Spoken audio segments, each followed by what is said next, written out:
Olá, tudo bem? Hoje eu estou aqui para discutir com você sobre a próstata. A próstata é uma glândula, por dentro dela passa a uretra. A próstata normal, no jovem, ela tem mais ou menos em torno de 20 gramas. Mas um dos problemas que o homem enfrenta é a chamada hiperplasia prostática benigna, que essa próstata começa a aumentar de tamanho. E como a hiperplasia prostática benigna, que é chamada de HPB, hiperplasia prostática benigna, a uretra está passando no meio da próstata e a hiperplasia ocorre de dentro para fora. Então, quando você tem um aumento no tamanho da próstata, você começa a ter problemas de micção, você começa a ter dificuldade para urinar. O fluxo já não é tão intenso, às vezes tem que fazer força para urinar, às vezes começa a pingar na cueca, você tem uma pequena incontinência e geralmente a preocupação é muito grande, que a pessoa quando vê isso, o paciente quando vê isso, ele fala assim, nossa, será que eu estou com câncer de próstata? Vai com calma. Por quê? Porque se tem muita sintomatologia, geralmente não é câncer. Porque você quer saber qual o principal sintoma do câncer de próstata? Você acha que seria interessante você ficar sabendo qual o principal sintoma de câncer de próstata? Pois é, eu vou dizer para você. O principal sintoma de câncer de próstata é não ter sintoma. É silencioso. Por que o câncer de próstata não dá sintoma? Quando você descobre, você já tem. Porque ele ocorre na periferia da próstata e a uretra está passando lá dentro. Então, quando você tem toda essa sintomatologia de micção, de urinar, provavelmente a chance é enorme de não ter nada a ver com câncer. Tem uma segunda coisa para lhe dizer. O grande filósofo Tim Maia tinha uma frase que ele dizia assim, ó, uma coisa é uma coisa, outra coisa é outra coisa. Aqui se aplica muito bem a filosofia do Tim Maia. Hiperplasia prostática benigna é uma coisa, câncer de próstata é outra coisa. Um não vira o outro. Ah, te trouxe bastante tranquilidade, hein? Você estava preocupado porque aquele aumento da próstata pode virar câncer? Não, não tem jeito de virar câncer. São duas doenças distintas. A hiperplasia prostática benigna ocorrendo do centro para a periferia e o câncer ocorrendo da periferia para o centro. São até localizações diferentes. Para você saber se isso está acontecendo, na hiperplasia prostática benigna, a sintomatologia aparece. Então, a sintomatologia da micção, a dificuldade para urinar, cada vez que você urina pouquinho, um pouquinho tem que urinar de novo, aí você tem às vezes que acordar à noite por causa disso, atrapalha profundamente seu sono, isso é um problema sério, porque se você levanta 2, 3, 4 vezes para urinar, você acaba não tendo naquela noite um sono reparador, isso vai repercutir em toda a sua saúde. A hiperplasia prostática benigna, ela chama benigna porque ela é benigna, do ponto de vista de próstata. Mas ela pode repercutir muito. Então, se isso está te incomodando tremendamente para dormir, você tem que checar com o seu médico se você pode tomar alguma coisa para que você não urine muito durante a noite. Existem substâncias alfa-bloqueadores, que o seu médico conhece muito bem, e que vão permitir você acumular mais na bexiga e só descarregar a bexiga na parte da manhã. Deixa eu falar para você agora de um exame que, na minha opinião, um dia vai sair do mercado, que se chama PSA, que é o antígeno prostático específico, que tem uma gradação, você pode ir de 0 a 4, de 4 a 10, acima de 10. Tem significados diferentes, mas nós não vamos entrar nessa conversa aqui. Eu só gostaria de dizer para você que existem vários fatores que aumentam o PSA. Por exemplo, se você cavalgar, fizer equitação, se você teve relação sexual, se você andou de bicicleta, se você fez uma ginástica intensa, se você correu uma maratona, tudo isso contribui para aumentar o PSA. Então, o PSA, ele tanto aumenta no caso da hiperplasia prostática benigna, quanto ele aumenta no caso do câncer. Então, geralmente tem uma dificuldade. Ih, aumentado, será que é câncer? Será que não é? E a pessoa fica apavorada e começa a fazer biópsias.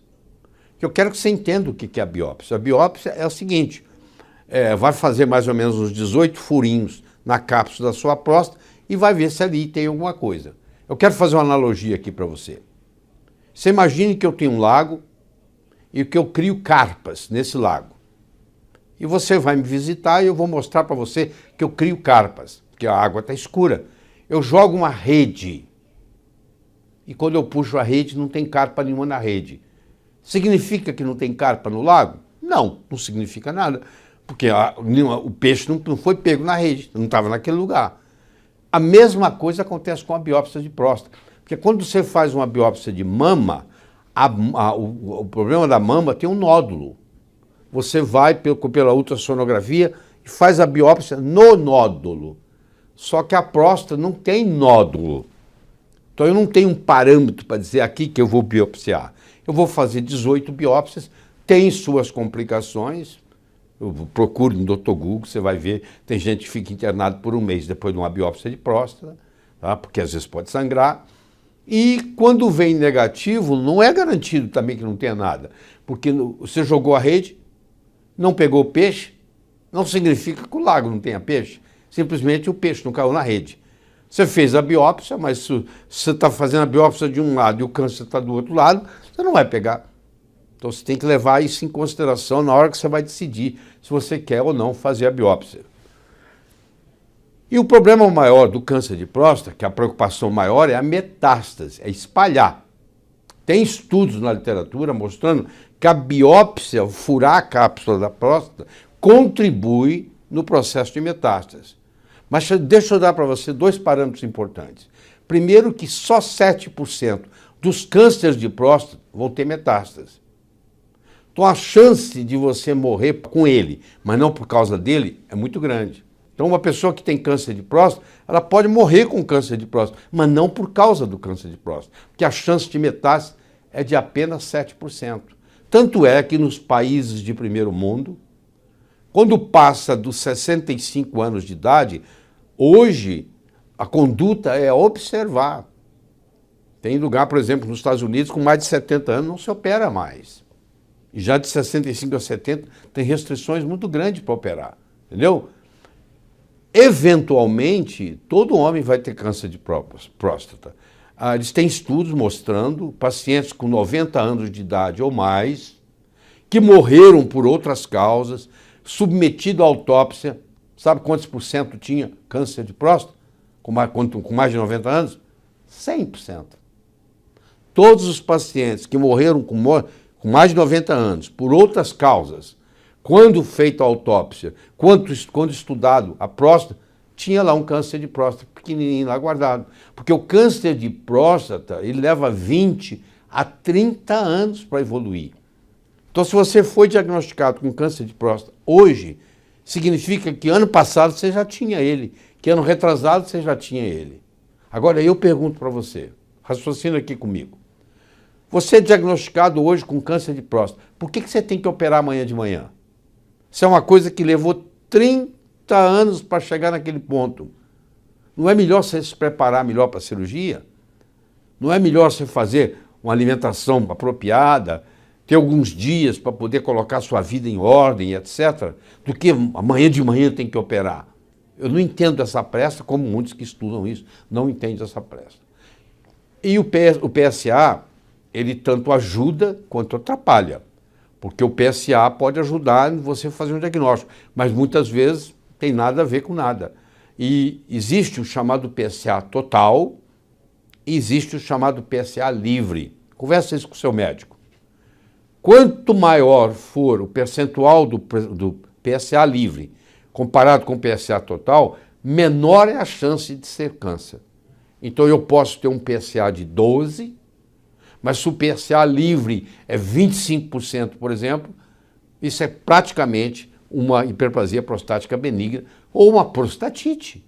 Porque quem tem hiperplasia prostática benigna tem uma predisposição à prostatite. Então eu quero que você saiba disso. Uma doença não vira outra Hiperplasia prostática benigna é uma coisa, câncer de próstata é outra, uma coisa não vira a outra. Você tem que tomar muito cuidado quando você analisa o PSA, porque ele causa muito, nós chamamos de falso positivo. Se você tem mais de 65, 70 anos de idade, provavelmente observar é a melhor coisa, não vai operando assim.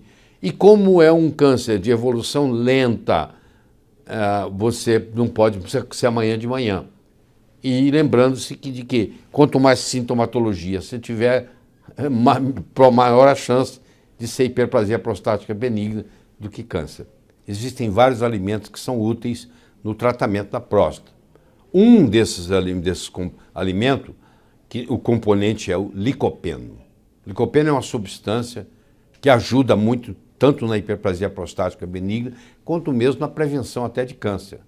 Só que o licopeno é uma substância lipossolúvel. Ele não é uma substância hidrossolúvel. O que quer dizer isso? Não adianta eu tomar suco de tomate, porque o suco de tomate está na água, é hidrossolúvel, não vai facilitar a absorção do licopeno. Agora, se eu como o tomate cozido da pizza, esse tem licopeno. Então, só o fato de ter licopeno não é suficiente. Eu tenho que ter um licopeno que seja biodisponível, ou seja, ele tem que estar cozido. Então, o melhor jeito de você absorver um licopeno é quando você cozinha ele e você toma ele junto com a refeição. Aí, quando com a refeição, com toda a parte lipossolúvel da refeição, facilita a sua absorção. Mas é um componente interessante na proteção da próstata. Olá, posso tomar um minuto da sua atenção? Eu quero falar do livro Saúde Brota da Natureza, da minha autoria.